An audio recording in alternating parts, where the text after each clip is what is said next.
Hey, I'd like to welcome you to another episode of the Mission Matters Innovation Podcast, your source for all things innovation. My name is Adam Torres. You can follow me on Instagram at AskAdamTorres. Keep up with my book releases, book tour schedule, signings, all that other good stuff. Always love to connect with you there. And as always, if you'd like to apply to become a co-author of one of my upcoming books, just head on over to the website, missionmatters.com, and click on Become an Author to apply. All right, so today I have Jesse Osborne on the line. He's Senior Director of Sales Development over at Tipalti. Jesse, welcome to the show. Thank you for having me, Adam. All right, so excited to get today's topic. So we're going to talk about managing remote workers. But before we do that, let's get a little bit further into what you're doing over at Tipalti. Tell us a little bit more about the company, please. Yeah, so Tipalti is an automated AP, accounts payable solution. What that means, companies that have a high volume of payments that they have to make to businesses don't tend to have the internal staff to handle that. So let's go back 20 years before the gig economy was really a piece of our daily world. Companies got invoices sent to them. They reconciled it in their accounting software. They sent out a check or paid it online, and they're done. Today, with the gig economy, when you think about the Ubers and the DoorDashes and all the other companies out there that have gig workers, they're having to make payments at a insanely high volume. I think Uber has something around 15 million rides a day, right? So when every time an Uber driver completes a ride, essentially what happens after they click the button, ride complete or whatever that button's called in Uber, every time they do that, the accounts payable department at Uber is notified you owe a payment. So think about that. That's completely changed the way the traditional accounts payable departments are modeled, and that's why Tipalti is in existence. And we were started 10 years ago. Our founder started out as kind of a project for a friend of his who was starting a company and said, I just don't know how to pay all these people at a high volume. And he said, well, let me see if I can build something for you. And once he got it done, it took him a few months. He said he called up his friend and he said, hey, Tipalti, which means in Hebrew that translates to I took care of it.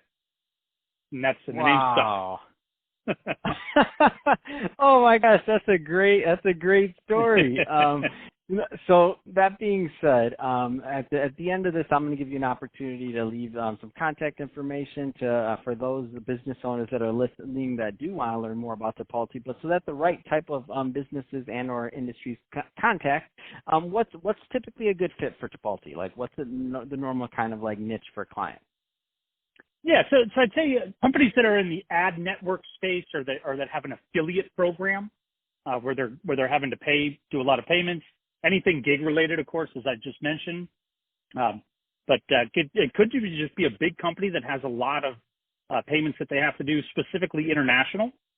We find a lot of our clients take on vendors all over the world and can't handle all the exchange and don't want to pay all the wire transfer fees that come with that. So if you've got vendors in other countries, if you're in the gig space, if you're an ad network or your company has an affiliate program, it's worth checking us out.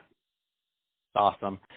Let's go a little bit further to today's topic. So managing remote workers, big influx of people working remotely, and which we think is a trend that's going to continue. Where do you want to start this topic? It's a hot topic right now. Very hot topic right now.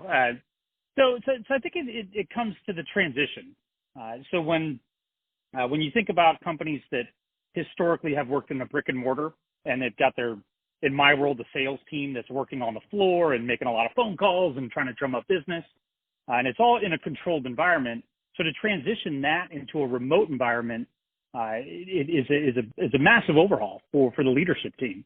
Not as much, in my opinion, for the individual contributor. There's scenery changes, right? Then they don't get to have their water cooler talk with their colleagues.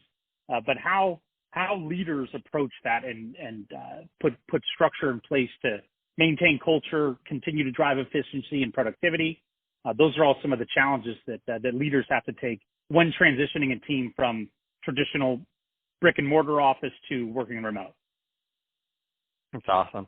What do you think are some of the, what do you think are some of the opportunity areas for people to kind of overcome these challenges that we're faced with in making these transitions? First things first is the hiring profile. And it sounds silly. I think most companies already have a hiring profile, but when when your hiring profile consists of someone who's moldable, right? And that you say, hey, we're going to train this person and give them all the tools they need to be successful. There's a training element to this that has to shift the way you think about who you're going to hire. Hey, I got a real quick question, or I don't understand how this works.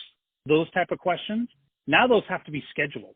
And so looking at the skills of the people that you're hiring to do the job, again, it sounds kind of sort of normal, like we should be doing that anyway when we're hiring people, but not every position that you hire for is going to be one that you bring in someone that already knows how to do the bare functions of the job. A lot of jobs in my world, the sales development team, a lot of these folks haven't been in sales. This might be their first or second company they've ever worked for, and they might be just a couple years out of college. So a lot of them need a lot more direction on how to use tools and just some of the day-to-day components of the job. And so doing that and maintaining that from a remote setting is something that you can quickly make up ground for by looking at the hiring profile and making sure to hire towards thinking about how you're going to train that person. Man, you're right. Because I think about myself when I was in my first roll out of school or something like that, and I was definitely that person who's just getting, hey, how do I do this or what do I do this? And instead of it being a literally 30-second fix, now it becomes a thing, right? Like you said, if you have to schedule that or if you have to do this or that, you kind of blew my mind with that one, Jesse. I didn't even think about that. I've heard a lot of people talk about other parts of it, but that's hard. When you think about the effect on productivity, depending on how big your team is, right? Mm-hmm. As your team gets bigger, if those meetings where someone could just turn to their neighbor and ask them a real quick question, the amount of productivity that now gets slowed down, aggregate that over a week, a month, a year, that could be one or two hires, right? As far as the amount of time that takes, where if you just hired someone who knew how to do a bigger piece of what you're hiring them to do, they might each save them 15, 20 minutes a day. And like I said, you aggregate that over the course of a year, that could be depending on how big your team is, you might be able to hire another person with all the cost savings. Yeah, that's substantial. Let's talk about the technology piece of things a little bit. So what do you think are going to be some of the opportunities on that end for this new workforce environment? Such a good question. Yeah, I think so. A lot of us are already using video conferencing. I don't think that's a new technology. It's certainly taken on new legs as of recent. But I think people's ability to work from home. One is bandwidth at home. I mean, it seems so straightforward, but your people have do they have a good connection at home? Calls get dropped. If you're in a sales role and you're trying to make calls and you're doing demos or you're having sales meetings and your call's dropping, how frustrated is your prospect going to be? So that's number one, technology. Make sure you've got all the infrastructure to work from home. That's number one. In addition to all the video conferencing tools, and I think those are going to improve over time. I think that as the demand for those is continuing to increase with more remote employees in today's world, I think the features of the Zoom and the GoToMeetings, and I'm sure there'll be some more disruptors that come in soon to try to take some of the piece of that pie. But I think that technology is going to be something that we see in the next couple of years really, really expand. Yeah, I'm excited. I'm excited about that. And for some, it is new, just throwing that out there. But for those of you that were in Skype, 15 years ago or however many years ago, Skype's been around.